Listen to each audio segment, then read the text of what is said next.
I love to sing Mozart's Requiem with a choir. It's always been like my favorite piece of classical music, and that's why we incorporated a part of that into the new album with Lacrimosa.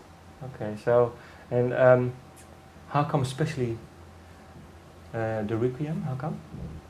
How come it's I don't know. I don't know why I like it so much. I just think it's brilliant and beautiful and sad.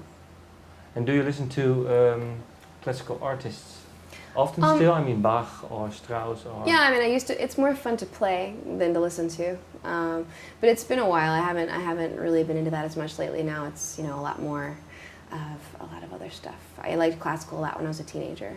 Okay, and now it's more... I still like it, just, you know, it's not the kind of thing you jam in your car normally. That's true. And what sort of, name me one death metal band you were in during high school? Because I heard you were really into death metal. Not hugely. Not hugely. Okay. Just a little bit. I mean, it was mostly people you never have heard of, local bands from my town who I thought were really cool.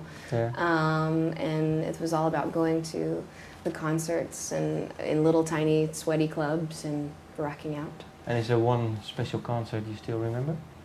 I don't know, not really. I definitely got into it for a while, but it's not my favorite kind of music. I think I definitely saw a lot of similarities between heavy metal and classical music. So. In what way? Structuring the songs? Yeah. Or can you be a bit more precise? Structuring, maybe? I don't know. It's more about riffs and having fun than trying to, I don't know, sell a melody. It's more about the intricate, difficult, challenging pieces. Like, it's more like musicians' music. So it's just fun and interesting and challenging. Okay, and have you yeah, because you were saying, well, you incorporate classical and then with the riff stuff. How do you do it? Do you always work from a melody, or do you work from a riff, or from a piano part? It's different every time. I've written starting with all different pieces. I can't say mostly anything. We've written songs that started with a drum beat, songs that started with a piano part, or even a vocal idea just with nothing else. So it comes from anywhere. It just depends.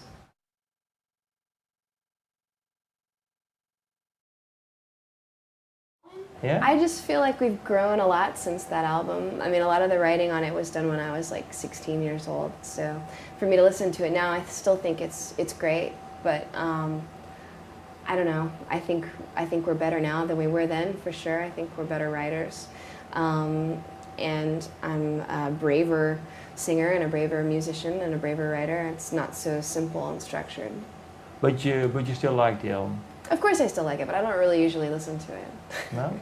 Okay, and is there one song of this album where you were saying, well, this is more the product of the time period we're in now? I mean, taking more risks in your... is there one song that maybe that underlines Evanescence for this album that couldn't have been written on the previous one? I don't think any of these songs could have been written before. I wasn't mature enough. I was too insecure and too trapped. All of Fallen seems to me to be about entrapment and fear. And the new album is all about, in the writing, in the lyrics and everything, about freedom and about me being able to do whatever I want, writing-wise and emotionally and everything. So there's not a single song on this album that I had the ability to write back then. I definitely don't think. And when was the turning point for you then? Because you were saying, well, Fallen and now the Open Door, that you sensed and felt more freedom. Is there one turning point, or is there previous? A lot. It's been a lot of different things, a lot of hurdles that we've jumped in, a lot of situations that have made me learn and made me grow in the past like 5 years. So I don't know. Definitely the lineup change helped a lot for me. Terry being my co-writer as opposed to Ben, it's a very different feeling in the writing process. It's very organic and free, and we just kind of bounce off of each other and write together.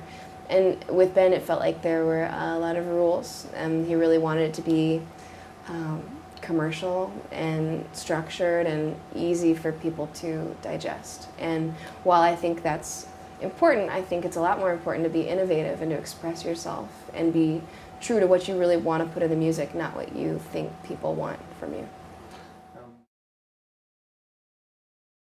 True, did it have a lot of impact on the album, or was it something that you were already underway? And we already had the album mostly recorded when he had the stroke. So he had the stroke after he recorded the guitars, obviously, otherwise he wouldn't have been able to play them. So no, it didn't affect really the writing of the album. It inspired me a little bit to finish a couple of pieces lyrically, and a couple of little music pieces that weren't finished yet, but they're not about that. So. But it's more the feeling you got. Yeah, it definitely gave me, at least, kind of a new appreciation for the music that we'd made together, and appreciation just for our lives and how lucky we are and how much we have. Sort of changed the outlook for me, and I think for Terry too. And how does he feel now? How do I feel now? I mean, he. What? How does he feel now, Terry? Well, he's doing way better. He went to physical therapy, like, I don't know. He's been doing physical therapy every day for like a year now. It's been a year since the stroke. And when he first had the stroke, his arm was completely paralyzed. And it was a lot of work. The doctors told him he wouldn't play guitar again. And he's completely determined and stubborn and worked and worked and worked and worked on it, and is playing again. And we're back up on stage. He's not perfect. It's not like it's easy, and it's still a challenge for him. You know, every day he's recovering. But he's definitely playing guitar, and it's great to have him on the road again and to be able to see how far he's come. Okay, that's good. And maybe, well, I heard there was a song, All That I'm Living For, is your tribute to the band. Is it true? Kind of, yeah. And well, how did you come up with the lyrics? Was there something that happened, or? No, I just started writing them, I guess. I don't know, it's weird. It's hard to explain why you write. I just write. It's hard to say, okay, I'm going to write a song about the band now, or I'm going to write a song about someone I love. It's more like you just start playing music and words just start coming out. And I feel like I begin to understand myself as I write. It's hard to explain. But writing that song, I remember, was one of the last songs we wrote for the album. And I don't know, I love it a lot. I think it's really different and stands out on the album. But it is about something different. It's just about my writing and why I do it and how I need the therapy of what I do.